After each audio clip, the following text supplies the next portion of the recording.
Up, y'all? This is your boy Sheriff's Feast, man. Before I get anything started, if you're new to the channel, make sure you guys hit that like button, hit that subscribe button, and subscribe to my boys Millaboy Gaming and Heemz Gaming for more gaming and live stream. They do some pretty dope stuff. You may even get your boy up under kicking some ass or alongside with him. Alright, in tonight's episode of The Flash, Season 5, Episode 18, Godspeed. Wow, man. Freaking wow. I have never felt so much more nostalgia in my entire life when it comes to a TV series, and I really mean that. And I've seen a lot of great TV shows over my span of life. But for them to recount the completely like the very first season of The Flash in its entirety was amazing. From Nora's, oh my gosh, man, to even the female Cisco Leah, the way she actually got her powers, quote unquote. And then to have Godspeed be introduced the way he was pretty damn dope too, man. Very, very dope. And then not to mention the suspicion. There's so much I gotta unwrap on this, man. Excuse my babbling. But alright, let's get down to the details. Number one, the Flash Museum. Nora, she used the Flash Museum as a resource to figure out why the hell was Godspeed's lighting white. Because all the colors of the Speed Force only indicated red, purple, yellow, and white wasn't even on the damn list. It's only then when she kind of replayed it in her mind that she realized that his lighting flashed blue as well, which then prompted her to go to Zoom's information, in which she found out, oh shit, wait a second, he's using synthetic Speed Force energy, aka Velocity 9, which is why he also kept trying to collect those three chemicals. One, an oxidizing stabilizer, so then that way he could create a more longer lasting and permanent version of the Velocity 9 that Hunter Zolomon tried to perfect. And same thing with Trajectory as well. She saw the newspaper clippings in the Flash and defeated her. And what also, honestly, what really got me was just seeing how old Iris really got, and she still looked beautiful as ever. But then also seeing the fact that Star Labs was turned into like a storage unit. We saw all the old team relics. I think we even got a glimpse of her excess suit costume as well, Iris's suit as well as various flash rings.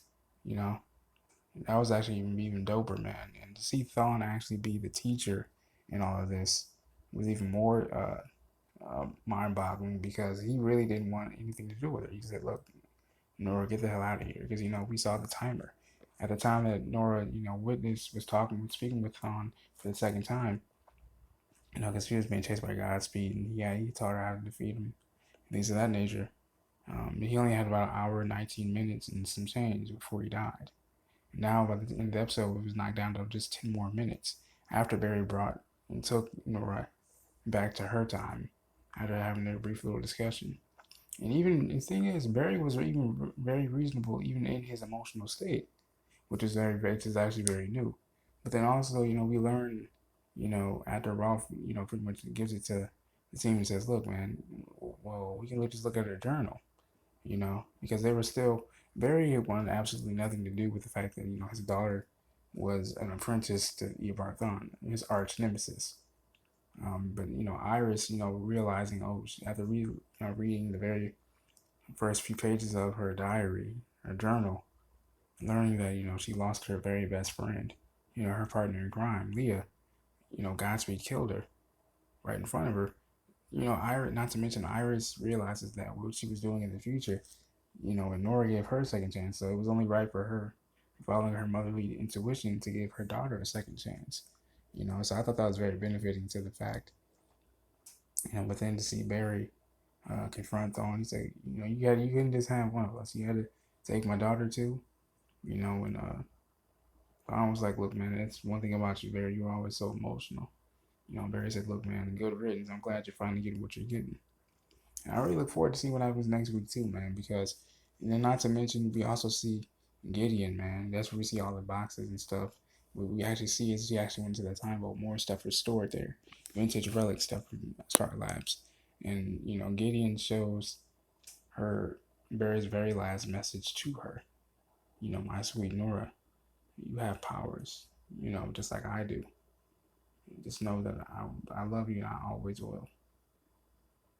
You know, and you can see all the commotion. You know, she was always told and taught that the Flash died during a crisis. And even when she blew up on Iris, because she learned that when Godspeed first attacked her, he fried her dampening chip 25 years ago. That possibly, most likely, Cisco designed for her. So that way, Iris could protect her from metas, from the city, from people like Godspeed, even Eobard Thawne. So then that way, Thawne wouldn't go after her. Possibly, which is possibly a request at Barry's leisure, or maybe even Iris just thought ahead and like, you know what, I want to protect my daughter from guys like Thawne and metas, period. So she had a dampening just chip put into her. Now, at first, they thought it was just like some shadow from the explosion from when they went to Stag Labs. Stag Labs, her and Leah. Unfortunately, that was the very last time we would ever hear of Leah because, like I said, Godspeed killed her right in front of Nora, which then prompted her to, go to see Eobard Thawne to, learn how to stop one. And like I said, try to be the teacher to her and teach her so many different things. And so we learned that Nora actually went back there herself to, visit get to know her father and the rest of the team, which again, Barry understood wholeheartedly. But it's, and you made a good point too. Like after you had more than one option, why did you keep going back to your Barthon? I guess, and to answer that question, I think it was just that she gotten so used to and so accustomed to seeing him so much and going to him for advice that she just couldn't help it. Or maybe that was just a part of his plan too. Like, look, you know what? Stan was like, you know what? I can spin this my way. I can get what I want. She can get what she wants. So we'll see what happens. This is Benny Bush here speaks. Peace and love.